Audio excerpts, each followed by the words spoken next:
people. Like it seems Good, to me. good to know that. Yeah. So like it seems to me that you revere truth, and it seems to me that you are interested in the truth in scripture and mythology. Now, then what this leads me to is something we touched upon briefly.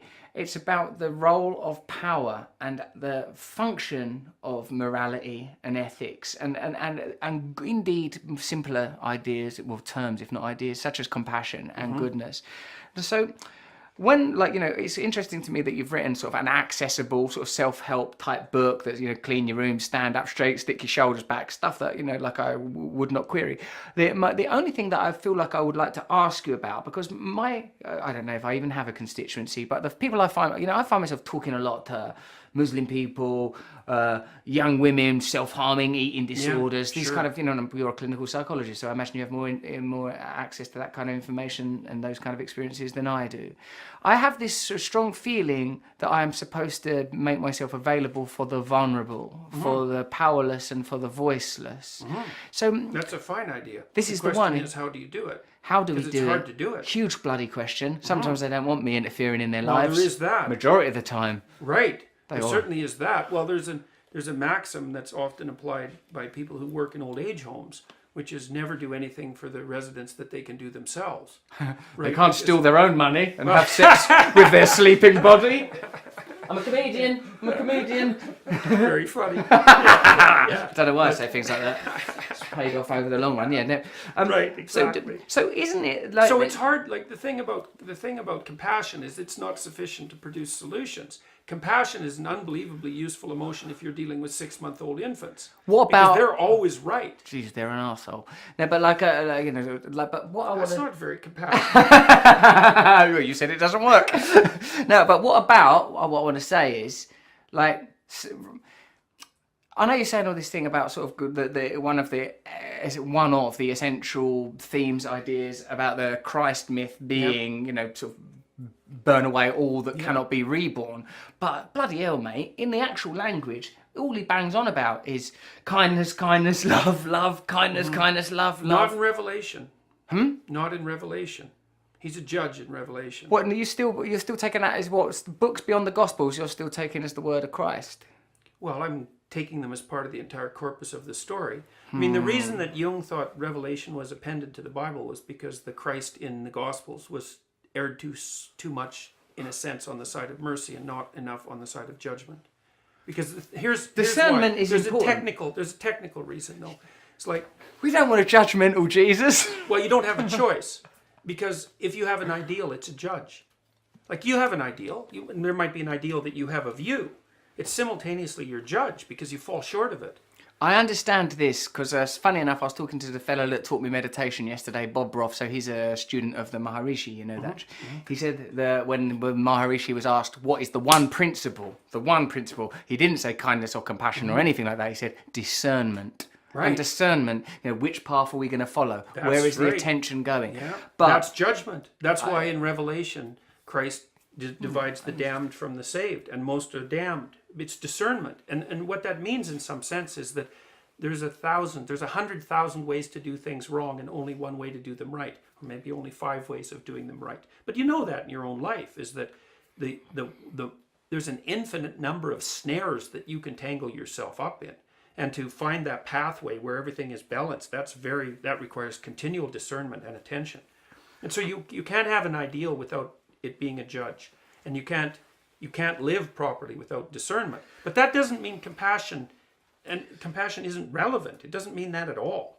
I've got to ask you something that sort of occurs to me. See, like you, have found myself in different types of controversial situations, various conflicts, and much of the time it's because, like Albert Mays was said, tyranny is the deliberate removal of nuance. People remove, and then, like, I didn't even say that. That's not what I meant. That's a good phrase. It's good shit, isn't it? Yeah, it's but like the thing, right? The deliberate removal of nuance. Yeah, that's what makes it different than ignorance, because ignorance, no nuance and ignorance, but it's excusable because you just don't know any better. Yeah. But when it's deliberate, that's a whole different story. That's very nice. Who said that? Albert Mays was a filmmaker. He made like Grey Gardens. He made that I did a documentary with him very briefly, and he made that Beatles movie when the Beatles first came to the States. He made Gimme Shelters. The Mays' brother. They're like old guys now, brilliant documentarians. I can see our crew here and nodding with approval.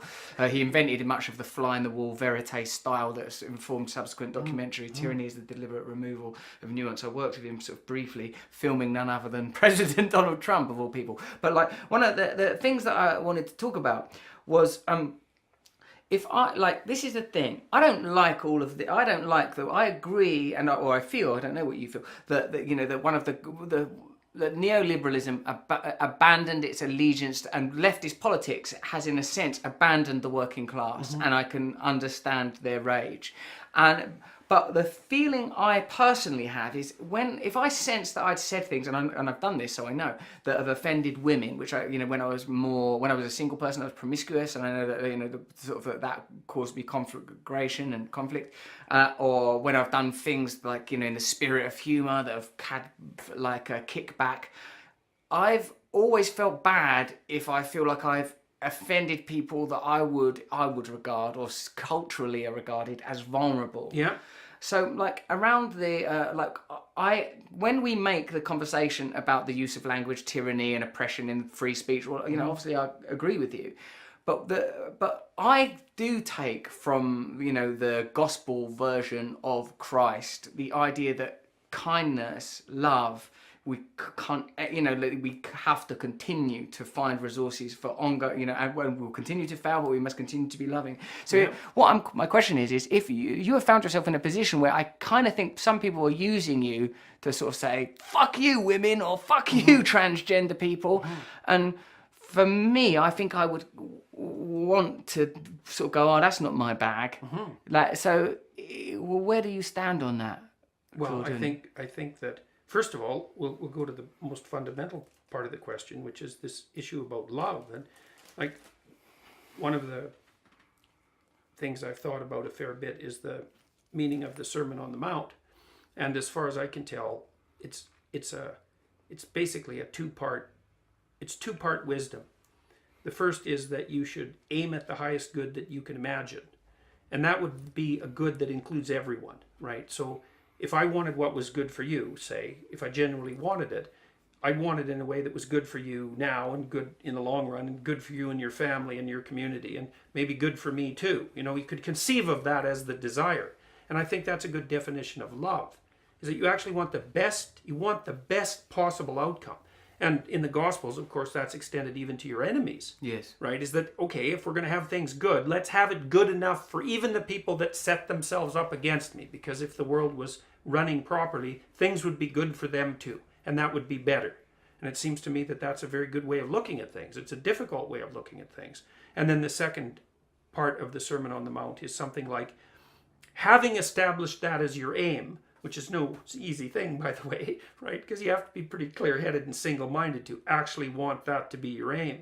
Then you can concentrate on the day, and you can try telling the truth.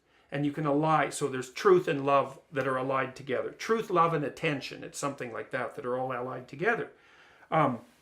With regards to transgressing against the vulnerable, I don't think that is what I've done.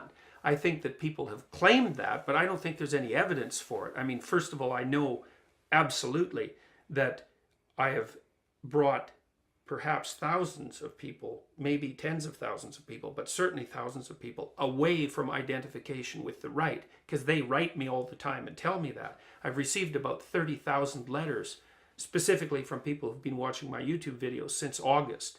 And 25,000 of them or so, we've tried to count, are from people who said that they were in very dark places and that their lives are much better, much oriented towards truth and responsibility and away from political ideology, mostly on the right, that they were attracted on the right, because I have more people like that write me than people who say that I've, rescued them from the hellholes of the radical left.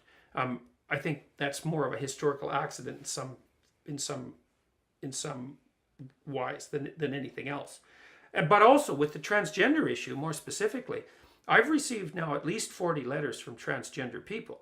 And the only one of them was critical, and it wasn't that critical. The rest of them all said, we never signed up to be poster boy of the year for the radical left, and it's been no picnic, believe me. All that's happened is that our lives have become much more difficult.